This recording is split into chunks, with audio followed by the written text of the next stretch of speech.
In the 1960s, a time when women were objectified, labeled, and forced to fit into unfulfilling roles that society wished upon them, Betty Friedan took a stand through her groundbreaking treatise on women's roles in society. With her book, The Feminine Mystique, Friedan spread the message that women are more than their spouses and should not be afraid to take risks in order to find true fulfillment in life, wherever that may be. Through her tireless advocacy on behalf of women's rights, Betty Friedan laid the path for women to take charge of their lives and change the course of feminism as we know it. In the 1940s, while men were at war in World War II, women were taking on jobs in male-dominated workplaces in order to provide for their families. Rosie the Riveter and other female empowerment slogans were nationally recognized, and the media portrayed women as strong and capable of doing what at the time was considered a man's job, working in manual labor. Then come the 50s, and the men returned. Women were forced out of work and into childbirth in apron and perfectly curled hair. The career girls of the 40s disappeared. Women were told by their husbands, friends, and the media that they should be happy. Friedan states that fulfillment as a woman had only one definition for the American woman after 1949, the housewife mother. The media suggested that as far as women are concerned, they should be cooking, cleaning, embracing their femininity, and asking no more out of life. There was this movement, this suffrage movement, and then the war happened, and then all of a sudden the ideal for women became being a housewife. If a woman appeared in a newspaper or on television, they were advertising items and representing the American ideal of what a woman should be. Born on February 4th, 1921, Betty Naomi Goldstein grew up in the small town of Peoria, Illinois. While attending Peoria High School, Goldstein co-created a literary magazine with friends after being rejected by the school paper. Goldstein attended the all-girls Smith College from 1938 to 1942, and throughout her time there became known across campus for her controversial but well-recognized poetry and journalism. She participated in a fellowship program with the University of California, Berkeley, and then journeyed to New York and worked as a reporter for labor union publications, where she met her husband, Carl Friedan. After Friedan became pregnant with her first child, Daniel, in 1948, she was wrongfully fired. This left Friedan at home without employment, wondering, is this it? Friedan became confused and anxious. All of the undermining and duplicitous ways women were clearly devalued resonated with Friedan and began to overflow her conscience. Friedan conducted a survey of Smith College graduates about their overall satisfaction in life in hope of better understanding how gender roles of the 60s played into society.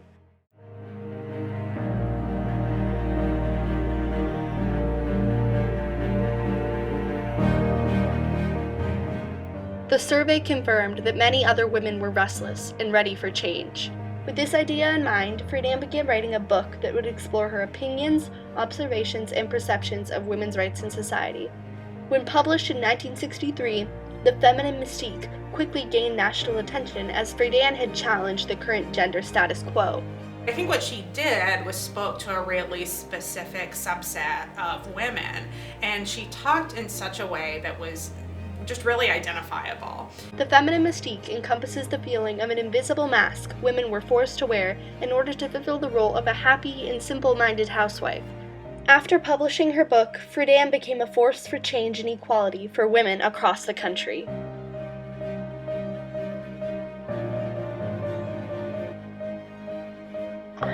It was really mind-boggling what she wrote, because she put into words what all the rest of us were feeling. I was a young married woman in that time. We knew that things weren't going all that well for us. We knew there was something wrong. We didn't fit into the mold that society said we should be in. And when I first read her book, I thought, oh my gosh, she's talking about me. And she was talking about every other woman in the country at that time. In 1966, 3 years after The Feminine Mystique was published, Betty Friedan contacted a woman named Dr. Polly Murray, who was an active advocate for equality in the workplace, especially regarding the hiring process. Upon meeting, the two shared so many views on women's rights that a collaboration was born. After being told that their opinions had no authority during a conference that was petitioning to force national compliance with Title VII, which prohibits gender-based job advertising, around 15 to 20 women gathered with Friedan to discuss ways to gain attention in a time when gender equality was not the nation's primary issue. Here, the National Organization for Women was born. Annalise Clapp wrote about the organization's purpose, stating that it was to take action to bring women into full participation in the mainstream of American society now, assuming all the privileges and responsibilities thereof in truly equal partnership with men. By October of 1966, the NOW had already gained 300-plus male and female members who were equally dedicated and determined. Friedan was elected as the NOW's first president, a term which she served from 1966 to 1970. In 1966, Friedan was quoted in a report about the conference stating that we shared a moving moment of realization that we had now indeed entered history. A year or so later, the NOW officially took on the passage of the Equal Rights Amendment and the repeal of all anti-abortion laws. In 1969, Betty Friedan established an organization called the National Association for the Repeal of Abortion Laws that would fight for the legalization of abortion. It is known today as NARAL Pro-Choice America. She carried that sense of the possibilities of collective action with her. And I think that's an important thing to understand about Friedan. She wasn't just saying that women had personal problems that they needed to solve. She was saying that problems they thought were their own were broadly shared, and that the way to address those problems was through collective action. On the 50th anniversary of the passing of the 19th Amendment, Betty Friedan organized a protest called the Women's Strike for Equality. Friedan had a vision of women across the country being drawn out of their homes for a day to focus on bringing attention to the current unfair distribution of domestic labor. On August 26, 1970, women across the country came to New York City to march for equal opportunity rights in the workplace, as well as a women's right to abortion.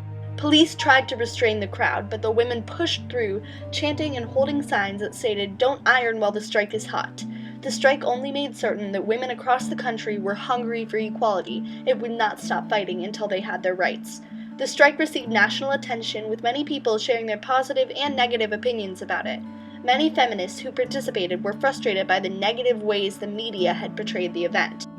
However, not all response was negative. Time magazine published a series of uplifting articles covering the movement, and President Richard Nixon deemed the strike credible upon issuing a proclamation. The Women's Strike for Equality only confirmed that women across the nation were willing to march together to take a stand for equality. She always had a full view of the possibilities of feminism, or of who could be a feminist, even in her own moment.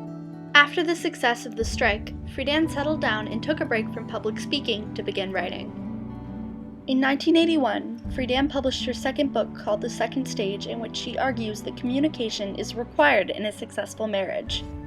Then again, in 1993, Friedan wrote a memoir-style book entitled Fountain of Age, in which she reflects on the beauty and triumphs of growing old and how all people can discover a new purpose to their life as time goes by. Until the very end, Friedan saw aging as a beautiful thing that opened up a world of possibilities. Friedan passed away due to heart failure on February 4, 2006, in Washington, D.C. If not for women like Betty Friedan, who in spite of harsh criticism prevailed and saw equality as a necessity and not just another issue, we would not be where we are today. However, it is important to acknowledge that the feminine mystique could only be applied to a select group of people living in America at the time it was published.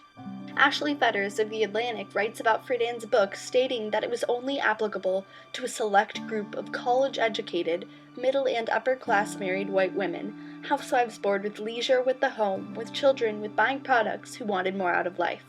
Feminist Bell Hooks also rightfully points out that the book did not account for who would be called in to take care of the children while their mothers were at work.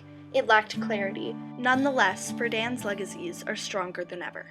Betty Friedan wanted women to never stop fighting. Her purpose was rooted in taking action and not sitting back and waiting for a man to do so for you. She wanted women across the world to always remember this: you are more than your spouse. You have a life and you are entitled to live it to the fullest. Seek out opportunities for yourself and don't be afraid to take a stand with your own opinion. You are powerful and strong. Betty Friedan never stepped back and waited. She took a stand for women's rights because she knew that if women never came together to fight a common enemy of gender inequality, no one would.